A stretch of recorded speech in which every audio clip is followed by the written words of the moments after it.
Hey guys, I can't say guys anymore. I forgot. Now this told me that yesterday. That's marginalizing and oppressive. So hey folks, hey people, hey all of you crazy cats out there and dogs. Just kind of wanted to do a quick little blurb, some thoughts on the 9/11 anniversary. What's funny is I was thinking about doing this video, and I open up Facebook obviously to do Facebook Live, and I see like this post that I made in 2012 that says basically how I was reflecting on how galvanized we were after 9/11 and how proud I was to be an American because of how we came together after that event. And I read that and I'm like, oh man, well, I'm gonna talk about how we're going the exact opposite direction.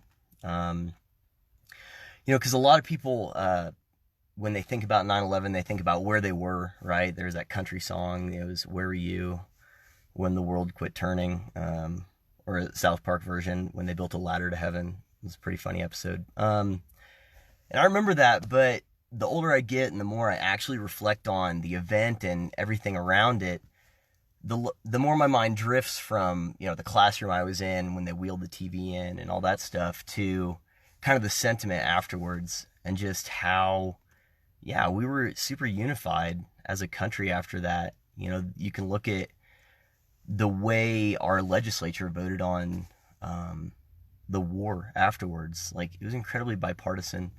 People just wanted to come together, and I guess they wanted to get back at the people that attacked us, and wanted to mourn together, and grieve together and rebuild together.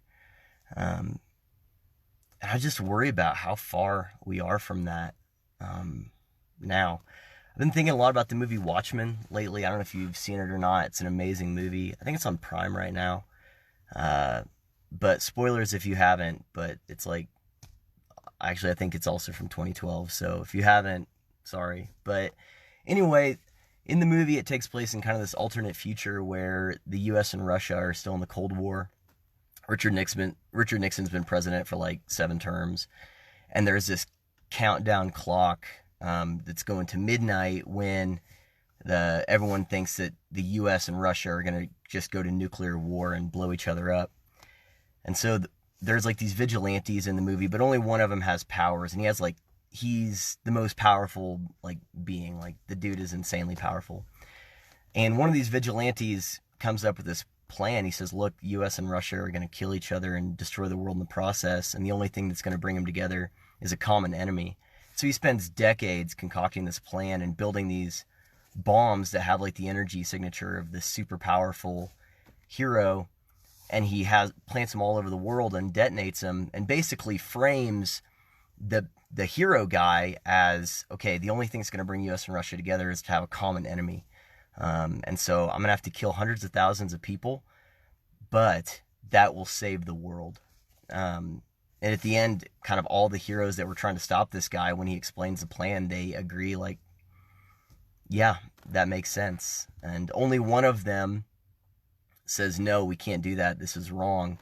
And they end up having to kill him. In fact, the guy that gets framed kills the guy who was going to go and tell the truth, because the super powerful dude's like, yeah, no, this other guy's right. This is the only way. And so I've been thinking about that. It kind of, my mind, this idea of like a Watchmen threshold of, what is the threshold that it will take to bring our two sides together in this country. And I don't think it's necessarily even right and left as much as it is authoritarian and libertarian. And that's a topic for another time. But the point is that the farther divided we get, the more magnanimous, the more insane, the larger event it will take to unify us back together. And I don't know if we're at that threshold yet. We might be over it. We might be close to it. We might be far away. Maybe we're not as divided as I think. But I'm increasingly pessimistic and cynical about that. Because it does seem like we live in 2 different countries pretty often. So I wish I had like an optimistic little, hey, here's the bright side. But the closest I can come to that is, change happens on the level of the individual.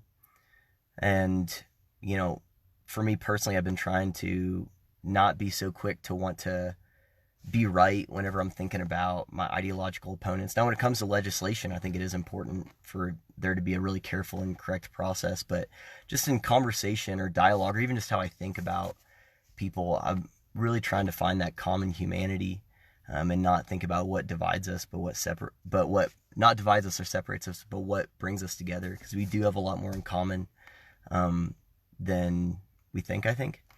So I just encourage you to do that. Like, try to find common ground with people, and even if what that means is just in your own mind to not demonize people that you disagree with, because it's so easy to do that. It's so easy to be like, oh, this person's stupid or this person's evil.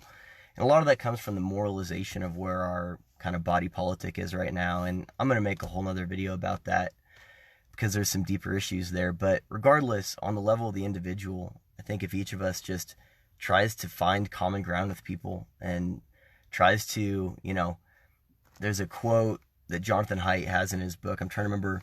It's from a civil rights activist. And she says, whenever my opponents draw a circle to exclude me, I draw a bigger circle to include them. And so I think if we just keep trying to draw circles to include people, and find ways to unite instead of separate, then I think at the very least we can slow our progression to that kind of Watchmen threshold, or maybe even reverse course. I don't know.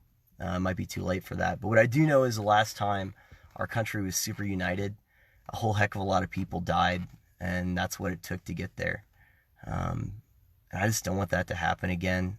I'm increasingly skeptical and cynical about the direction that we're going, and I just don't want that to be our fate. I don't want it to require some enormous destabilizing event or the loss of a ridiculous amount of lives to unify us. So I guess just on like today, we're all Americans and we can all mourn together. There's lots of things to mourn, there's lots of things to grieve, and there's lots of things to celebrate as Americans. And so I just encourage you to try and find those things and focus on those things that unify us instead of, the things that separate us. So anyway, I'm rambling and getting redundant. So I guess I'll end it there. I'm not going to say happy 9/11 because that'd be super duper weird. But what I will say is that I hope you have a good day, and I hope you surprise yourself with how easy it can be to talk to people that you don't agree with. Because once we get in a room together, oftentimes it's not that bad. Sometimes it's a dumpster fire, but oftentimes it's not that bad. So, all right, I'm going to be late for work. Check you guys later.